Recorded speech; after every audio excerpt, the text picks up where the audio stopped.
जय हिंद साथियों, कैसे आप सभी लोग। आशा करते हैं आप सभी लोग अच्छे होंगे। जैसा कि आप देख रहे होंगे, काफ़ी आप लोगों के कमेंट आ रहे थे और इसके बाद आज हम आपको जानकारी देने जा रहे हैं कि जब आप ट्रेनिंग करके आएंगे तो आखिर में आपको जो भर्ती हो रहे हैं तो इसमें आपको क्या क्या सुविधाएँ मिलती हैं, क्या सुविधाएँ आपको दी जाती हैं गवर्नमेंट की तरफ से। उन सभी सुविधाओं पर आज हम बात करेंगे। और सबसे पहले हम बात कर लेते हैं कि आपको जो मेडिकल सुविधा है वो क्या मिलती है इसमें, और आपको सरकारी आवास जो मिलते हैं उसकी क्या सुविधा है, आपकी कैंटीन की क्या सुविधा मिलती है, आपको एक्स्ट्रा सैलरी मिलती है इसमें, उसका क्या सिस्टम होता है, कितनी एक्स्ट्रा सैलरी आती है, बोनस कितना मिलता है आपको, और जो आपका टीएडीए है, टीएडीए कितना मिलता है, किस बेस पे मिलता है, और आपका जो सिम भत्ता है मोबाइल रिचार्ज के लिए वो कितना मिलता है। इन सभी बातों को लेकर आज हम आए हैं। तो इसलिए हम यही कहना चाहेंगे आप लोग वीडियो में अंत तक जरूर बने रहें, जिससे कि सारी जानकारी आपको मिल सके।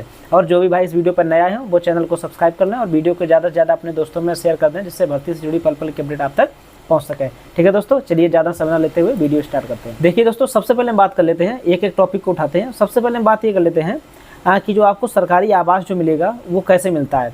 काफ़ी भाई कमेंट भी कर रहे थे, भाई काफ़ी परेशान होते हैं कि सर मैं इतने दिनों से कमेंट कर रहा हूँ, आप इस पर वीडियो नहीं लाए। तो मैं आज सभी चीज़ों पर वीडियो लाया हूँ जिसके सारी जानकारी आप तक पहुँच सके। देखिए, जो बात उठती है आपकी कि सरकारी आवास जो है वो कैसे मिलता है, इसका क्या प्रोसेस होता है, मैं आपको आज बता देता हूँ। जब आप ट्रेनिंग करके आएंगे वापस और आपकी पोस्टिंग हो जाएगी लाइन में या थाने में कहीं पर भी, तो होता क्या है कि जब आप आएंगे तो उसके बाद आप एप्लीकेशन देंगे अपना आवास के लिए। ठीक है, आप अपना आवास में दर्शाएंगे कि प्रार्थी के साथ उनकी माताजी रहना चाहती है, जिसकी शादी होगी, अपने वाइफ रखेंगे, बच्चों को रखेंगे, और इसके बाद आप एप्लीकेशन देंगे और कप्तान महोदय द्वारा आपको आवास आवंटित कर दिया जाएगा। ठीक है, आवास में देखिए होता क्या, पहले तो पुराने वाले आवास जो थे वो तो सारे लगभग में हर जगह ख़त्म हो चुके हैं। नए आवास बने और 2 BHK हैं, उसमें आपको 2 कमरा मिलेगा, एक आपको बालकनी मिलेगी, बाकी एक आपको आंगन टाइप का मिलेगा, और बाथरूम, किचन, लेटरिन की सारी चीज़ें मिलेंगी आवास में आपको। आवास में देखिए सुविधा आपको ये रहती है कि आपको जो देना पड़ता है सिर्फ आपका मंथली पैसा कटता है, जो भी लगभग 700-800 रुपये आपका महीने कटता है सैलरी से। इसके अलावा आपको कुछ भी नहीं देना रहता है। जो लाइट है वो आपको फ्री रहती है, और आप जब तक वहाँ रहते हैं, जब तक आपका ट्रांसफ़र नहीं होगा तब तक आप उस आवास में रहेंगे। 10 साल 15 साल जब तक ट्रांसफ़र नहीं होता आपका, तब तक वो आवास आपका है। ठीक है, किसी प्रकार की कोई दिक्कत नहीं होती, कितने भी लोग आएँ, कितने भी लोग जाएँ, कोई किसी प्रकार की समस्या नहीं होती है। तो इस तरीके से आपको आवास मिलेगा। ये इसका यही प्रोसेस है, आप एप्लीकेशन देंगे और आपको आवास आवंटित कर दिया जाएगा। अब हम बात कर लेते हैं, देखिए कि आपको इसमें मेडिकल सुविधा क्या मिलती है, मेडिकल की क्या सुविधा है आपके लिए। देखिए, मेडिकल सुविधा में क्या होता है कि जब आप आएंगे ट्रेनिंग करने के बाद, तो एक राज्य सरकार की योजना है जिसके तहत आपको पंडित दीनदयाल उपाध्याय कार्ड एक बनता है, कैशलेस कार्ड। उस कार्ड में क्या होता है कि आपको 1 साल में 5 लाख रुपये तक मुफ्त में इलाज आपको मिलेगा। मतलब आप 5 लाख तक बिल्कुल मुफ्त इलाज करा सकते हैं, और इसके बाद जैसे अगली साल आएगी फिर 5 लाख तक का इलाज करा सकते हैं। अब ये जो कार्ड है आपको कैसे बनता है, आप जाएंगे, जो आपके यहाँ पर बाबू लोग होते हैं उनसे संपर्क करेंगे, आपका वो ऑनलाइन कर देंगे और अधिकारी उसको सीन करके आपका कंप्लीट हो जाएगा कार्ड। अब देखिए कार्ड में कौन कौन रहता है, आपको किसको किसको सुविधा मिलेगी। एक तो आप हो गए, एक आपकी वाइफ हो गई, मम्मी पापा, आपके बच्चे, और अगर आपका कोई भाई बहन जो 18 साल से कम है, ठीक है, और वो आप पर डिपेंड है, तो उसको आप बनवा सकते हैं, उसको ऐड करा सकते हैं। इसके अलावा किसी को भी इसकी सुविधा नहीं मिलती है। ठीक है, तो आपके फैमिली मेम्बर के लिए है। अब आप सोचें कि हमारे भैया जो हैं वो 20 साल के हो गए, उनकी मैरिड हो हैं, आपकी बहन है, तो इनको किसी को भी सुविधा नहीं मिलती। सिर्फ जो मैंने बता दिया उन्हीं लोगों के लिए सुविधा होती है। इन सभी के आधार कार्ड लगते हैं। इसके बाद आपका जो कार्ड बनता है, सभी का अलग अलग कार्ड बनेगा। और इसके लिए कुछ हॉस्पिटल जो हैं वो गवर्नमेंट ने हायर कर रखे हैं हॉस्पिटल। पूरी सूची है, वो आप जब देखेंगे आपको मिल जाएगी। तो उस सूची के अनुसार आप जाएंगे, उसमें दिखाएंगे कि ये कार्ड है मेरा, तो आपको वो अपने आप एडमिट कर लेंगे। ठीक है, आपसे किसी प्रकार का कोई भी पैसा नहीं लेंगे। तो ये तो आपको मेडिकल सुविधा हो गई। आप इसको काफ़ी अच्छा कह सकते हैं, आपको 1 साल में 5 लाख रुपए तक का मुफ्त इलाज मिल रहा है। और ऐसा नहीं, इसमें काफ़ी अच्छे हॉस्पिटल हायर हैं, आपके प्राइवेट हॉस्पिटल भी हैं। सरकारी में तो खैर फ्री होता ही है, लेकिन प्राइवेट हॉस्पिटल इसमें हायर कर रखे हैं गवर्नमेंट ने, काफ़ी हॉस्पिटल है। तो अच्छा खासा आपको इसमें बेनिफिट मिलेगा।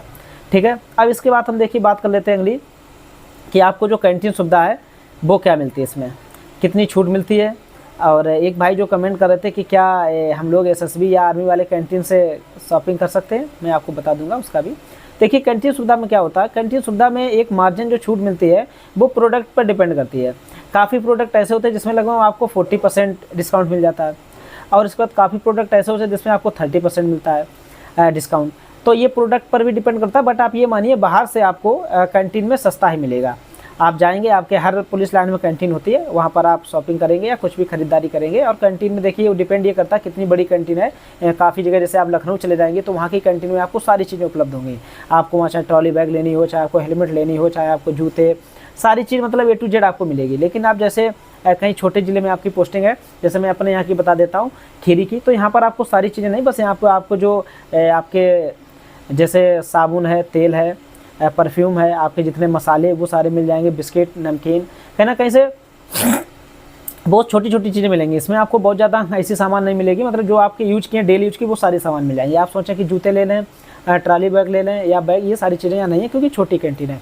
तो इसमें आपको बाहर से काफ़ी फ़ायदा रहता है। मान लीजिए एक मैं आपको एग्जांपल दे दूं, अगर आप बाहर कोई चीज़, एक छोटा सा साबुन की बात कर लेते हैं, जो आप रिन सर्फ एक्सेल साबुन यूज़ करते हैं, बाहर वो आपको 10 रुपये का मिलता है, यहाँ पर आपको 7 रुपये का मिलेगा। कहीं ना कहीं से 3 रुपये आपके बिल्कुल सेफ बच रहे हैं। और जैसे कोई भी चीज़ है, अगर आप नहाने वाला साबुन है, अगर यहाँ पर बाहर आपको 20 रुपये का, तो यहाँ आपको 16 या 15 रुपये का पड़ता है। तो कहीं ना कहीं से आपको बेनिफिट है बाहर से और अंदर। जो बाहर आप परफ्यूम 150 रुपये का लेंगे, वो यहाँ पर आपको 100 रुपये का या 110 रुपये का ऐसा पड़ जाता है। तो देखिए कितना डिफरेंट है। होता क्या, जो बाहर आपको रेट मिलता है वो बिल्कुल उस पर प्राइस पे देते हैं, जो उसमें प्राइस लिखा होता है, उनको प्रॉफिट भी चाहिए होता है। यहाँ पर आपको उसमें डिस्काउंट करके ही दिया जाता है, तो काफ़ी प्रॉफिट है। आप कैंटीन से ये मान लीजिए, अगर आप 3000 की खरीदारी आपने की है, तो वो खरीदारी आपको बाहर 4000 की पड़ेगी, लगभग 1000 रुपये तक आपका सेव हो जाएगा। ये चीज़ आप बिल्कुल अपने अंदर बैठा के रखिए। तो ये आपको कैंटीन सुविधा दी जाती है, आराम से आप खरीदारी कर सकते हैं। ठीक है, अब हम देखिए आगे बात कर लेते हैं कि जो आपको बोनस मिलता है, बोनस कब मिलता है और कितना मिलता है। ठीक है, देखिए बोनस का सिस्टम क्या होता है, हर साल में जो दिवाली होती है ना, तो दिवाली पर आप लोगों को 6908 रुपये बोनस आता है। ठीक है, उसको हम अप्रॉक्स 7000 कह सकते हैं। 6908 रुपये आपका बोनस आता है, तो उसको अप्रॉक्स 7000 बोल सकते हैं। 7000 बोनस आपको मिलेगा दीपावली पर। ठीक है, ये साल में एक बार मिलता है। तो ये आपका हो गया बोनस। अब आपके मन में एक सवाल उठ रहा है कि सर जो सिम भत्ता मिलता है कितना मिलता है। देखिए सिम भत्ता आपको दिया जाता है, एक साल में 2000 रुपये दिया जाता है सिम भत्ता। उसमें आपको 6 महीने में 1000 रुपये आपकी एक किस्त आएगी, और अगले 6 महीने में 1000 एक किस्त आएगी। मतलब 2 बार में आपके 1000 रुपये सिम भत्ते के रूप में आते हैं, और पूरे साल में आपको 2000 रुपये सिम भत्ता मिलता है, जो गवर्नमेंट आपको देती है। ये आपने बात देख ली, बोनस की बात देख ली, सिम भत्ते की बात देख ली। अब हम एक्स्ट्रा सैलरी की बात सबसे बाद में करेंगे। अब हम बात कर लेते हैं सबसे पहले कि जो आपका DA और TA है। ठीक है, ये आपको क्या होता है, DA TA का कितना मिलता है, किस बेस पे मिलता है। देखिए होता क्या, DA TA होता है आपका कि जब आपकी ड्यूटी है, जहाँ मान लीजिए आपकी पोस्टिंग है, ठीक है, वहाँ से अगर 8 किलोमीटर की डिस्टेंस पे आपकी ड्यूटी लगी। ठीक है, मैं आपको एक एग्जांपल देकर समझा रहा हूँ। मान लीजिए मेरी पोस्टिंग इसमें लखीमपुर खीरी में पुलिस लाइन में, और मैं ड्यूटी करने जाता हूँ, यहाँ से गौरी फंटा थाना पड़ता है। ठीक है, मैं यहाँ से मान लो 20-30 किलोमीटर दूर जाता हूँ ड्यूटी करने, और मैंने अगर 8 घंटे से ज़्यादा वहाँ ड्यूटी कर ली, तो मेरा एक दिन का 2 से 40 रुपये बनेगा एक्स्ट्रा, सैलरी से एक्स्ट्रा। अब ये डिपेंड होता है कि देखिए जो फर्स्ट क्लास के सिटी होते हैं वहाँ पर आपको 390 रुपये मिलता है एक दिन का, और जो सेकंड क्लास का सिटी होता है वहाँ पर आपको 300 रुपये मिलता है, और थर्ड क्लास में 2 से 40। क्योंकि खीरी थर्ड क्लास है, तो 2 से 40 रुपये एक दिन का आपको एक्स्ट्रा मिलेगा। ये आपको एक दिन का एक्स्ट्रा मिलेगा ड्यूटी, तो क्या जो सैलरी बन रही वो तो बनी रही आपकी। तो ये होता है DA।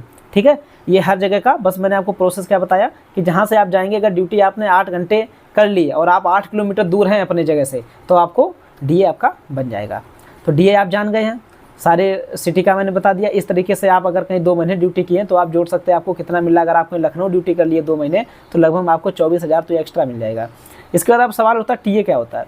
देखिए TA होता है कि जब कहीं पर भी आपकी ड्यूटी लगाई जाती है, मान लीजिए आप की पोस्टिंग है सीतापुर, आपकी ड्यूटी लगा देगी लखनऊ, आप जाएंगे, आपको कोई सरकारी वाहन नहीं दिया गया, आप अपने वाहन से जा रहे, तो आप जो भी वहाँ कर आपको किराया आप पे कर रहे हैं, मान लीजिए आप बस से गए तो बाई बस, ट्रेन से गए बाई ट्रेन, या जो भी आपने टैक्सी बुक की टैक्सी, जितना भी आपने किराया दिया वो सारा किराया आप भरते हैं। जब DA भरेंगे उसी में आप TA भी भरेंगे, और इसका एक माइलेज भी होता है, कुछ 2 रुपये कुछ पर किलोमीटर के हिसाब से मिलता है।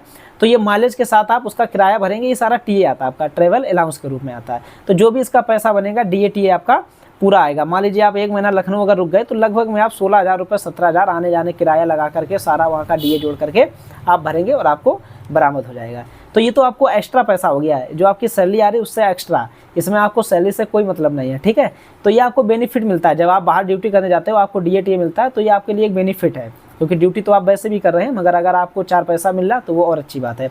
तो ये बात आपकी क्लियर होगी। DA TA आप समझ गए होंगे कि DA TA कैसे मिलता है, क्या इसका सिस्टम है, कितना मिलता है। अब हम बात कर लेते हैं देखिए एक्स्ट्रा सैलरी की। आप लोगों के मन में काफ़ी सवाल उठ रहे होंगे कि क्या एक्स्ट्रा सैलरी भी मिलती है।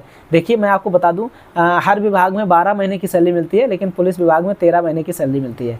ठीक है, जब आपका मार्च का महीना आता है, तो एक तो आपकी सैलरी अप्रैल वाली आती है, जो आपका रहता है फरवरी की सैलरी तो मार्च में आ ही आएगी, लेकिन एक एक्स्ट्रा सैलरी आपकी आती है।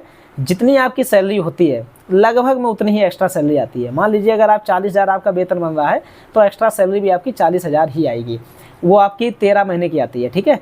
अब वो क्यों मिलती है?